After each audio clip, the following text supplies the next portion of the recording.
Yeah, I didn't expect to feel any sort of kinship with him. We were doing this episode that a cool guy kind of picked me up and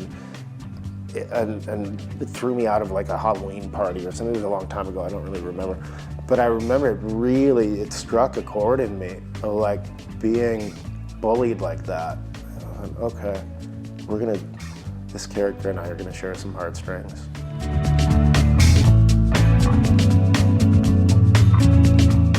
Hey, I'm Brian Elliott. Welcome to another edition of Behind the Brand. Today I'm here with the one and only Johnny Galecki. Johnny, welcome to the show. Thank you very much for having me. I usually ask my guests, how'd you get this job?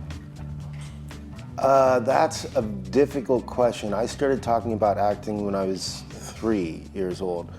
It was just that answer that I had when, every kid is asked, what do you want to be when you grow up? It was an actor or witch. One of the two. I hope I made the right career choice. I think I may have. How'd that go with your parents? They were confused. I mean, it wasn't, my parents were always very supportive, but that's an odd ambition for this weird young kid. And so they tried to get me into t-ball and soccer and hockey and stuff like that. But I was very, very stubborn about it. And then I think it was like 5 or 6 when I saw The Champ with Ricky Schroeder, and I realized I don't have to wait until I grow up. I want to do this right now. But I mean, there was no one in the immediate family that was in theater. We didn't have the money to go see theater. I really don't know how I even knew what acting was. Never mind that was what my passion was. I'm very, very lucky. I feel very fortunate. I see people in their 30s, 40s still struggling with what their passion is. I really knew it. I had an immediate answer for it, and I don't even know how the word was in my lexicon. Yeah, I was just thinking, so you started in Chicago, and you started maybe in theater, but then you had to make your way probably out to LA or New York, yeah? To Los Angeles, and that was really, it wasn't necessarily a goal. I think I was 9 years old. I was doing a production of Member of the Wedding. I was playing John Henry, and I was nominated for a Joseph Jefferson citation, which is kind of Chicago's much smaller equivalent of the Tonys. And someone at the Tribune looked that up, and I had been the youngest ever nominated. I'm sure that's changed between now and then, or then and now. And then agents started coming to this little 99-seat theater.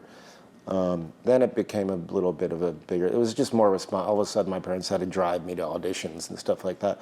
It was never them pressuring me, but I just kept eating up the opportunities and loving it. I loved it so much that when I would get a role in a play, the first thing I would do is run to the calendar in the hopes that my birthday landed on a performance night. Like, there was no better way that I want, to spend my birthday even as a kid. So running tapes, through the agency to Los Angeles, I ended up doing a pilot here when I was 11, and then eventually a Christmas Vacation, they flew me out after seeing a tape to read with Chevy Chase, and I've pretty much been out here ever since. I like to think about archetypes.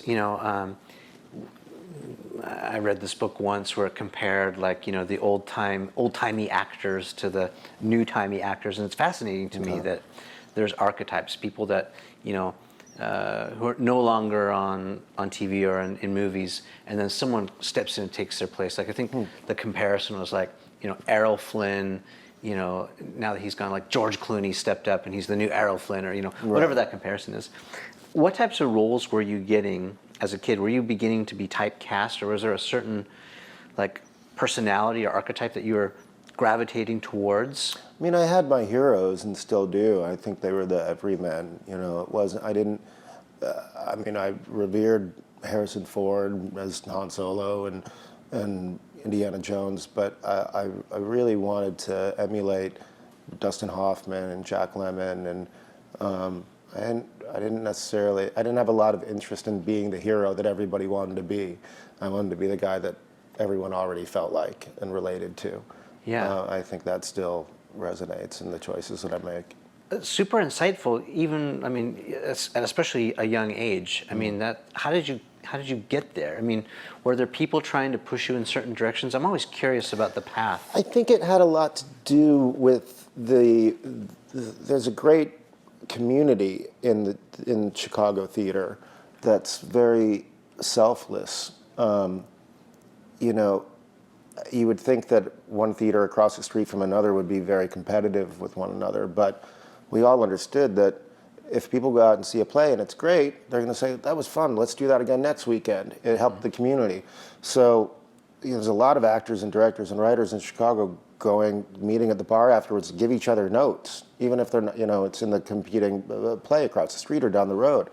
It just felt like this is all for the greater good of what we're all trying to accomplish, which is storytelling as much as we can to as many people as we can, because the audience is really what makes it real. I mean, that's when something's done. There's no such thing as a final rehearsal or a final draft of a script. It's finished when you share it, So the more of that we could do, it was just always support. So it was never about being in the spotlight. It was about, whatever role. I don't care if it's 2 lines or if my back is to the crowd. Like,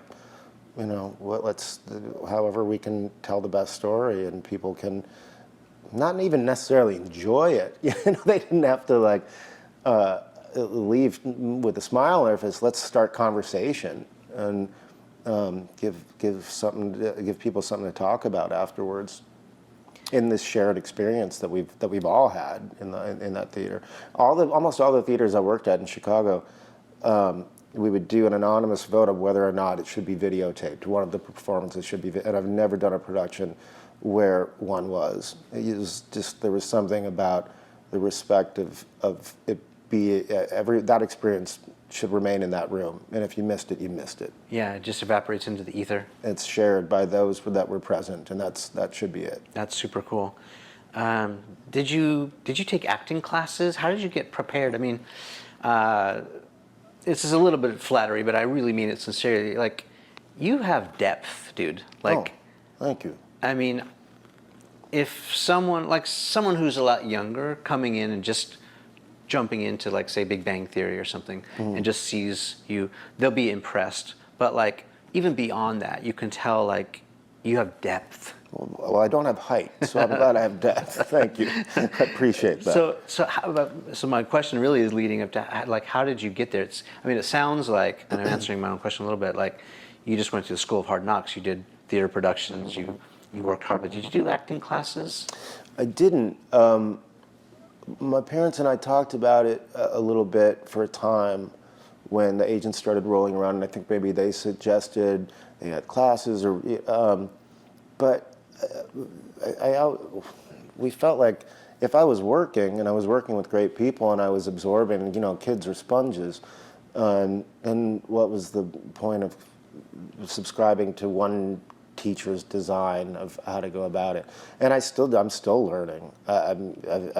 It's this ever-evolving amalgamation of a process that I'll steal from little bits from certain actors or certain schools. But I try not to put I've tried to read. I didn't even read any acting books until I was playing an actor in a play that I was doing at Steppenwolf in Chicago. And so I read An Actor Prepares and some books like that.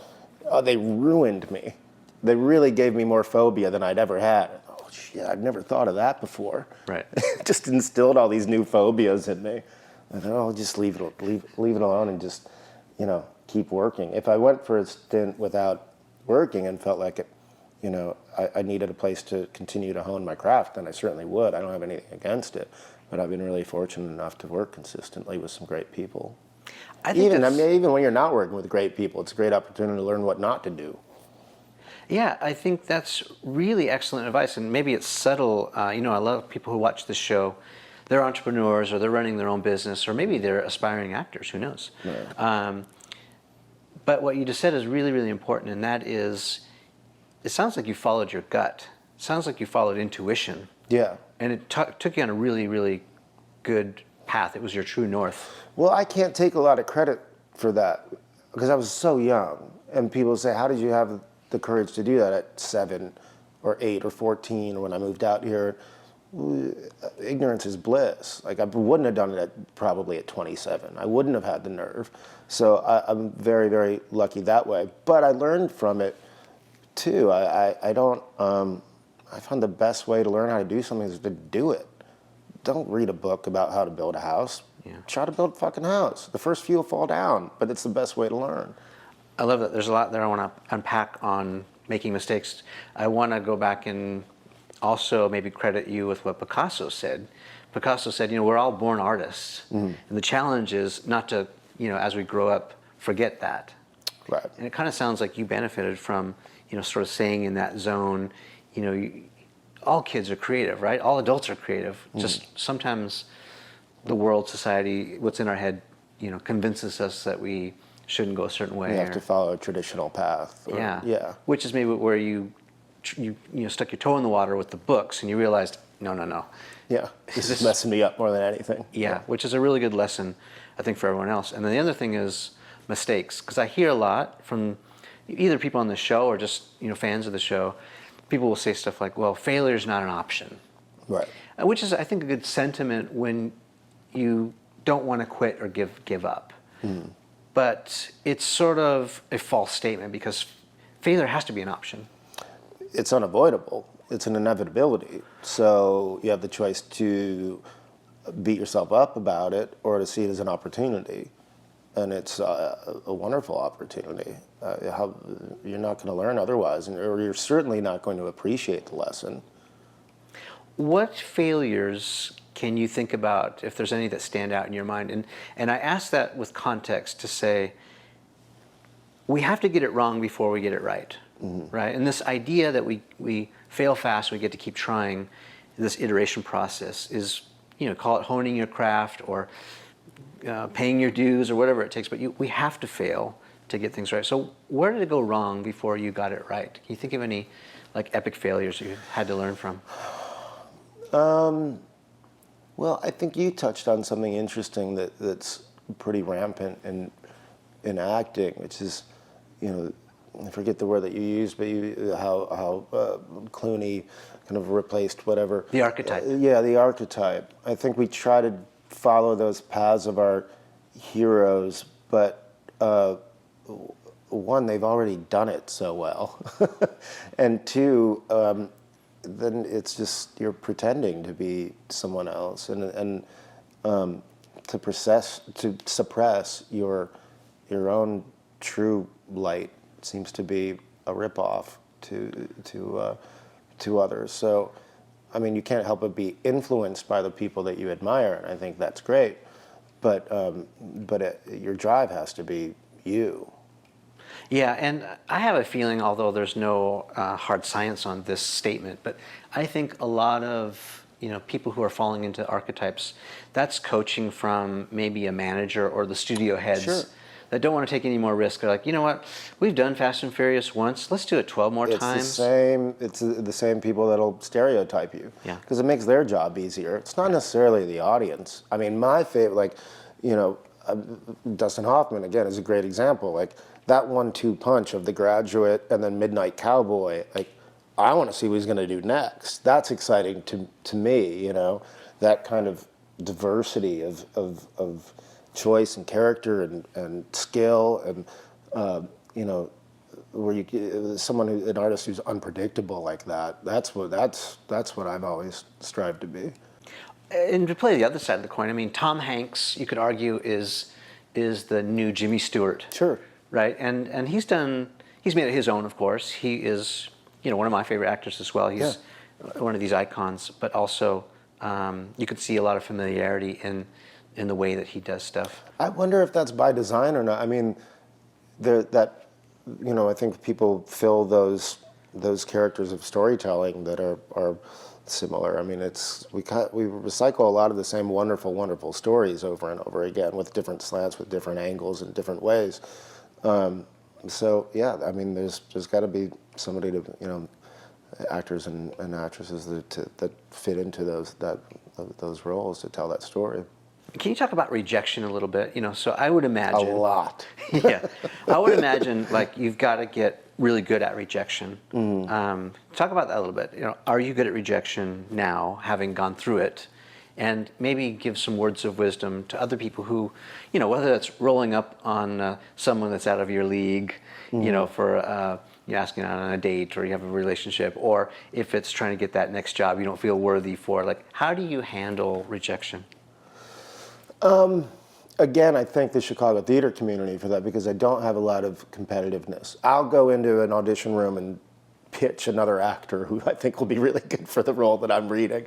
And my agent or manager will go, it took me 2 weeks to get you into that room. Like, what are you doing? You pitched another actor? And we don't even represent him. Like, and I'll often, like, for example, the Primal Fear, I'm the actor's name, he's a hero, Edward Norton. I wanted that role so badly, and I saw his performance in it, and I thought, oh, thank God I didn't do it. I was not up to the task. I don't know if I am right now, but 20 years ago, or whenever that was, he was just so brilliant. I see, I mean, you just have to roll with the rejection, and, you know, learn from it at times, but always consider the source. You know, you can't beat yourself up too much unless it's really somebody you admire. Or I think when they were casting for Saving Private Ryan, and I went in to read, you know, I thought, oh, I'd probably end up with some role in this. There's like 13 roles that I would be appropriate for. And I heard that Steven Spielberg didn't watch my tape because he knew already that he didn't like me and my work. And I thought, Steven Spielberg knows who I am? That was my reaction to it. Yes. Like, the fact that I was ever part of his decision-making process, even though the decision or the result was a negative one, I was still like kind of thrilled by it. It was a good day.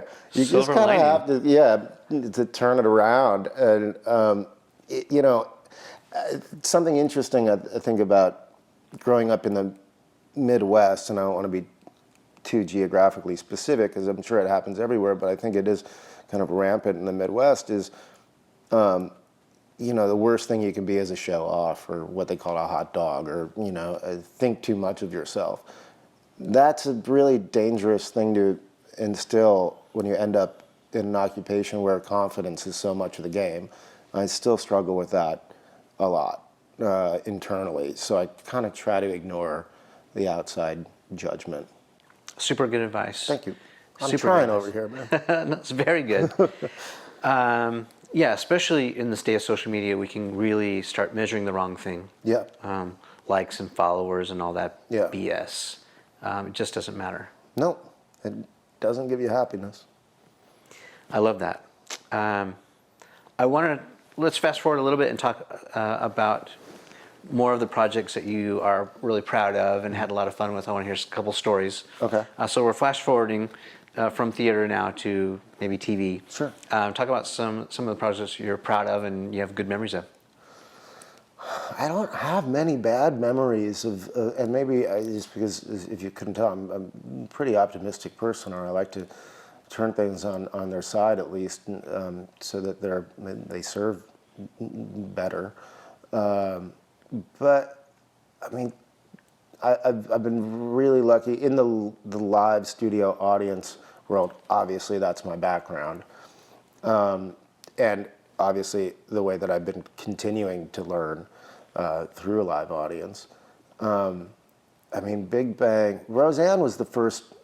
That was the first. I mean, every job you think as an actor is your big break, you know, whether that's true or not. But the truth is, work begets work, no matter what it is, in my experience.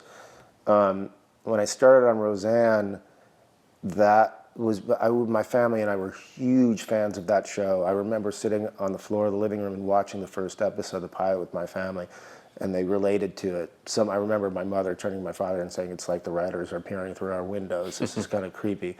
So it was a big deal to be on that show, because I hadn't really. You know, in Chicago, it's not cool to do theater. You know, it's like the athletes and then the musicians. Way down the cool meter is, you know, theater. So, you know, my passion wasn't popular, and I wasn't doing it for popularity, obviously. But that was a show that people I knew and loved were fans of, and to be a part of that was something special. And at the time, television was different. I mean, it was before we had 800 channels and streaming and whatnot, obviously. So we were bummed if you know, if the numbers were under 40 million in viewership, which are like Super Bowl numbers now. That was pretty much per week where that show was when it was #1. And it changed my life. I mean, not only was I on a stage with people that I were heroes of mine, you know, Laurie Metcalf had been from Steppenwolf Theater in Chicago, so I knew of her and her work and her legendary work and what she had left behind there. And well, she still frequents, but you understand what I mean, the history that she had made there. And John Goodman, of course, and then Roseanne. And speaking of an amalgamation of a process that I put together for myself, like Rose from the comedy clubs, he just liked to wing it and really strived on that spontaneity in the live audience. John, who's a terribly disciplined method film actor, and Laurie from Chicago Theater, that was the best classroom I'd ever been in. And I was really intimidated being on that stage. And I think that that wasn't a role that the writers had written and went out and was submitted to agencies and people came in and auditioned. I'd done a TV movie, remember those, with Roseanne, and she took a liking to me and she asked me to do one episode. It was like 3 lines and a credit tag. I think she was just trying to help me out. And that snowballed into this character that was there for 5 seasons. And so the writers were learning this character as I was, and I think a lot of my intimidation really informed the character. 'Cause I was really this kind of scared little rabbit in the corner, just kind of watching things and being, you know, very probably sycophantic towards the other actors in the cast. So that was, and then off camera, because of how big that show was and the viewerships at the time, I mean, your life was different the next day. It was really shocking. Signing autographs and running away from rabid fans. I wasn't Paul McCartney all of a sudden, but you know, I was treated differently at the taco stand that I went to every single day on the way home from work the next day. It was, and people say, well, you've been doing this for so long. That's naive of you to not, you know, see that was going to be part of the deal, part of the job. When you're 7, you don't. You don't do it for popularity. You don't do it for fame. You don't even do it for the money. You know, it's not like you got to make rent at 8. So it was really just for the love of storytelling. And yeah, that was naive because I was 8. You know, wasn't really. So there was a lot for me to learn during that time. And some of it, I think I dealt with. Okay, I mean, compared to some of the stories I've seen, I certainly dealt with it pretty well. You know, I just went home a lot during that time. Even, it's just a foreign reaction that people all of a sudden have to, even when it's complimentary, it was putting me at a distance. That pedestal was farther when I wanted to connect, and I just didn't, even though I knew that they meant well. And again, it's a very difficult thing to talk about because it is all positive, but it can, even that positivity and those compliments can be alienating, and I wasn't prepared for that. And it's all good, it's all great, but at that age, I think I was 16 at the time, so there's a lot going on anyway at 16, trying to find yourself in the world and socially and whatnot, and so it was an interesting time. So is it fair to say that, you know, that culmination of career from theater to jumping to big time TV prepared you for Big Bang? Big Bang that's a monster in itself. The great thing about Big Bang and the success of Big Bang is 2 things. One, it was a very slow climb. It didn't come out of the gate this phenomenon like Friends did. It was during the writer's strike, and they kept rerunning the 8 episodes that they had. And for whatever reason, I was looking at the numbers during that time, and they kept growing, even though it was a rerun that they had played for the 3rd time that month, and it caught on. And this was long after we were on billboards and sides of buses for that first initial marketing push. It was like, okay, the audience is growing, and kind of finding this show as we're finding this show too, because the actors have to find their characters, the writers have to find the strengths of the actors and the stories that they want to tell, and there's always those growing pains for a new show. But it was a slow and steady climb, which is what I think for your own personal psychological well-being is what you want if you're going to have that type of success. And then the five of us had each other, you know. Elvis said, you know, about the Beatles, they had each other during that time, which can be, like I said, a kind of scary, alienating time, even though what's coming at you is mostly positive. By 99.9% of the time is positive. So on Big Bang, on Roseanne, everybody had already dealt with that kind of fame because they were already #1 at the time. I think they were 3 seasons into the show. So I was kind of lagging behind and experiencing that kind of attention. Big Bang, we had each other to kind of lean on and hide out with and go camping with, go on vacations. We really stuck, for those first few years, we stuck together very closely, I think, because that's an experience you can only you share. Friends, cast can talk about that, and they have that very similar experience, but each one is going to be different based on the people and the stories that you're telling, and nobody can entirely relate to what that time was except that initial cast. It sounds so much fun. I know there's a lot of people who watch this show who are huge fans of that show. Oh, cool. Can you tell us any fun stories that people may not know happened either behind the scenes or something that you had to go kind of extemporaneous? Well, I wasn't sure. I'll go back a little bit before then. After Roseanne, I did quite a few movies, independent movies. I did a little bit of theater again. And then things dried up. I took 6 months off. And I hadn't learned the lesson that you grow cold fast in this business. I naively believed that whenever I'm ready, those doors will still be open. Those options and opportunities will still be there.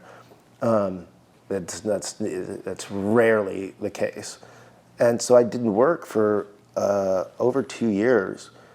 And at that point I thought, okay, I guess I was a child actor.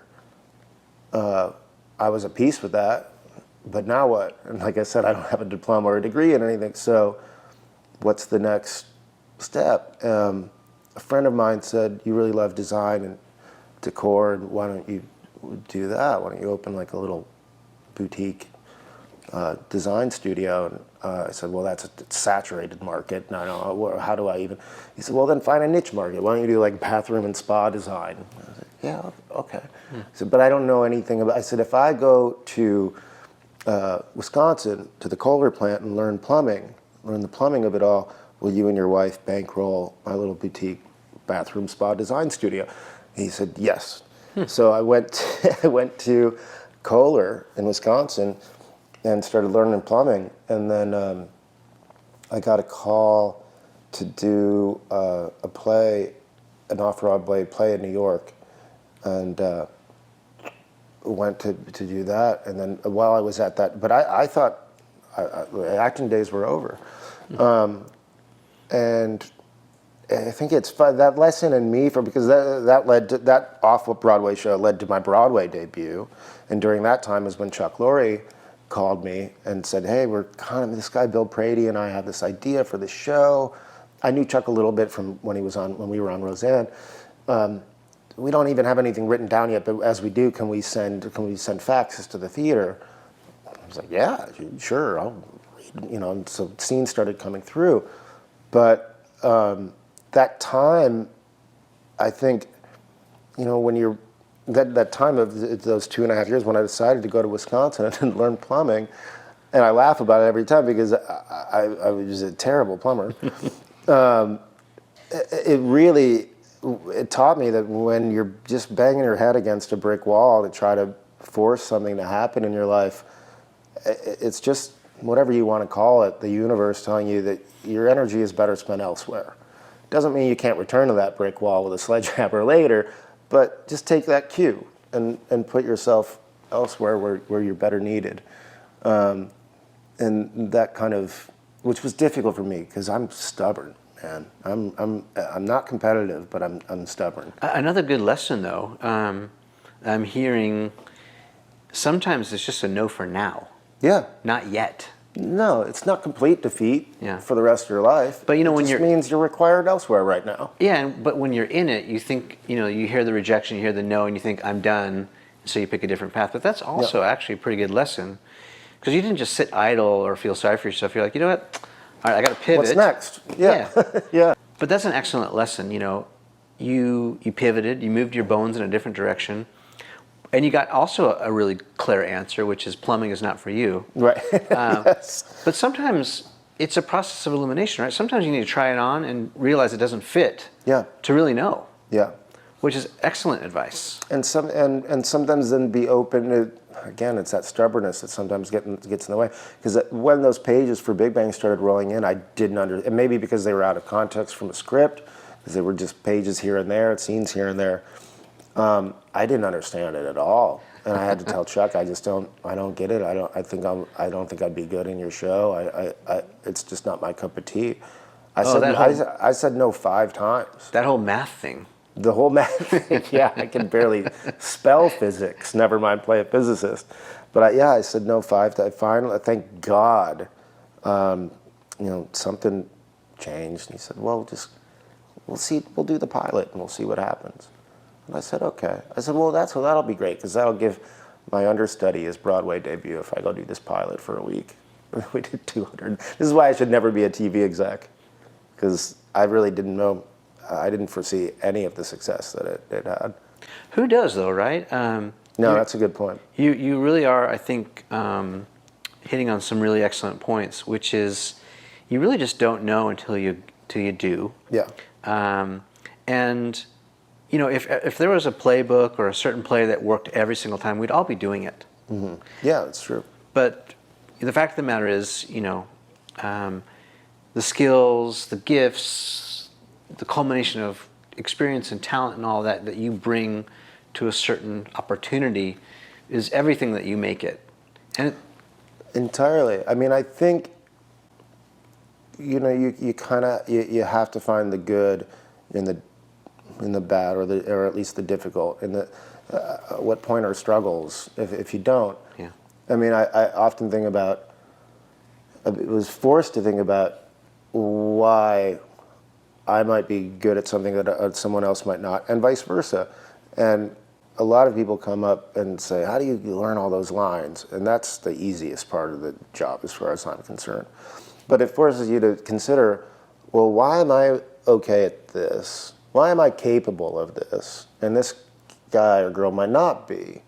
What is that in me? It's not training. So what am I really doing? And I think, and I've had a lot of conversations with other actors about this and performers in general, I think the difference between the two, someone who is capable of acting and someone who's maybe not so good at it, is the ability to behave as if everything is normal in a very, very abnormal, unnatural environment. To behave like it's just you and I when there's 1,100 people watching on Broadway. Like it's this intimate. And I think that comes from growing up in difficult environments where it's kind of up to you to create a sense of normality when you're without one. And I think that's a very, very common thing with performers. And maybe that comes from, something that you were bereft of in your upbringing or whatever it is. But what a wonderful result, to be able to then take whatever that imagination is that was a survival technique at that time and turn it into storytelling that helps you feel selfishly and cathartically at times, but more importantly, shared with others that makes them feel and ask questions and feel things they weren't expecting to, feeling things that they're not necessarily comfortable feeling all the time. I mean, I remember now I'm on a tangent, I had done a lot of musical theater first, and then I was about 8 or 9, and I went and I saw a production of One Flew Over the Cuckoo's Nest. That blew that was exciting, man. That was like, I knew you could, make people tap their toes to Fiddler on the Roof and Pippin and stuff like that.